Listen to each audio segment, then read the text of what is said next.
cette question-là nous préoccupe depuis le début des années 90. Encore une fois, on a été très avant-gardiste là-dessus, puisque dès la fin des années 90, dès mon arrivée, j'ai proposé de réduire tous les ans les quantités de sucre qu'il y a dans les produits. Si je vous donnais la possibilité de goûter à nos produits de l'année 2000 et les produits d'aujourd'hui à produit égal, vous serez surprise de la quantité de sucre qui a été enlevée de nos produits. On continue vers cette démarche. Mon ambition personnelle, c'est de ne plus faire quasiment de produits sucrés. Mais pour ne plus faire de produits sucrés, il faut que l'Algérien puisse s'offrir des purs jus de fruits. Pour s'offrir des purs jus de fruits, il faut un autre pouvoir d'achat. Ça, c'est une. De par le monde,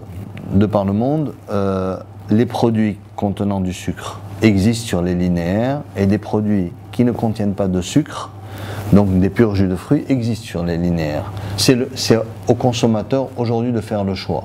Donc on nous demande de retirer. Si on nous demande de retirer demain tout le sucre de tous nos produits, probablement que d'abord notre chiffre d'affaires chuterait de quasiment 80%.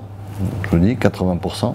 Pourquoi? Parce que le consommateur dit « je veux pas de sucre », mais il achète le produit sucré.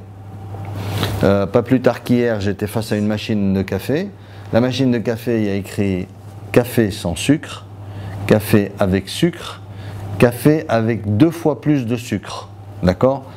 J'ai vu des gens qui étaient debout, ils ont tous appuyé sur café avec 2 fois plus de sucre. C'est un problème de goût.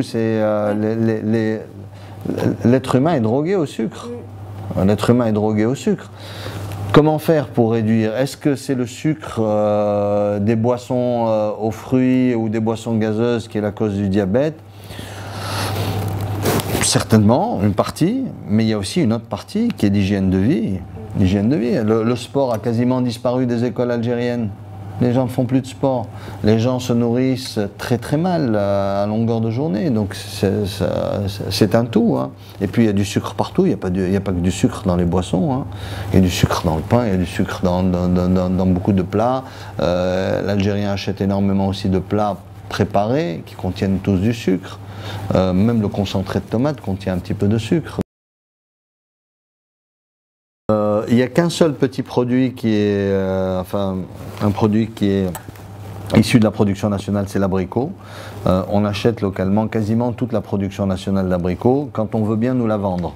Parce que nous avons, et ça c'est un exemple clair de conflit d'intérêts, un de nos concurrents est producteur de matières premières pour l'industrie et refuse de vendre aux autres concurrents, même si lui est en retard au niveau des parts de marché, au niveau des ventes, il refuse de vendre aux autres concurrents pour ne pas qu'ils le concurrencent. Mais bon, ce qu'il y a de bien, c'est qu'il vend tellement cher qu'il s'est exclu de la compétitivité du marché international, ce qui est absolument absurde, parce que dans l'abricot, l'Algérie pourrait être un acteur mondial qui compte, et rien n'est fait dans ce sens pour le moment.